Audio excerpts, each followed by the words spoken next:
彩虹蝴蝶的污染警报。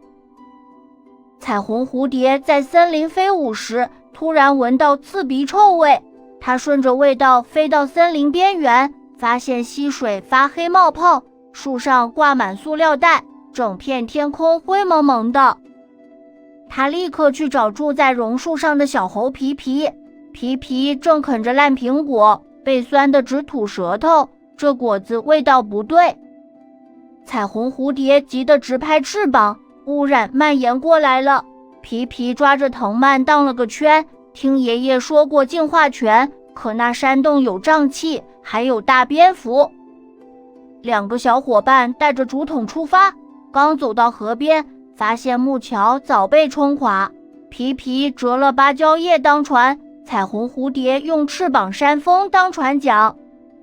穿过芦苇丛时，皮皮突然哎呀一声陷进泥潭，彩虹蝴蝶赶紧用藤条编成绳子，和路过的花栗鼠合力把它拽了出来。快到山洞时起了大雾，彩虹蝴蝶使劲扑棱翅膀，七色光芒穿透雾气，照出洞口的毒蘑菇群，它们踮着脚小心绕开。刚进山洞就听见扑棱声，脸盆大的蝙蝠迎面扑来，彩虹蝴蝶猛地把皮皮推到钟乳石后，自己用翅膀反光晃蝙蝠的眼睛。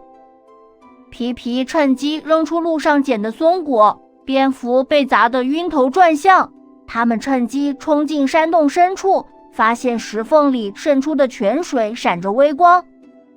装泉水时，地面突然震动，彩虹蝴蝶护住竹筒大喊：快跑！他们跟着滚出来的山葡萄往外冲，身后不断掉下碎石块。回到污染区时，枯叶蝶已经奄奄一息，彩虹蝴蝶把泉水洒在它翅膀上，黑色斑点立刻褪去，重新泛起金粉。动物们齐心协力播撒泉水，树根吸到泉水后咕嘟咕嘟直响，把泥浆全吐了出来，小溪像打喷嚏似的，哗地冲走了所有垃圾。当晚森林开了庆祝会，萤火虫组成谢谢图案，青蛙们敲着荷叶鼓，连平时害羞的树懒都伸出爪子鼓掌。第二天大家立了规矩，松鼠负责垃圾分类，河狸建了过滤水坝，啄木鸟成了森林巡逻员，皮皮还发明了用果壳做的环保袋。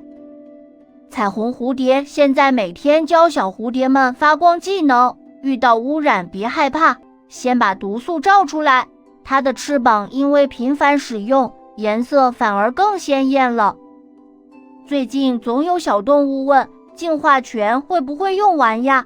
彩虹蝴蝶笑着指向山坡，那里新种的树苗已经长到它翅膀那么高了。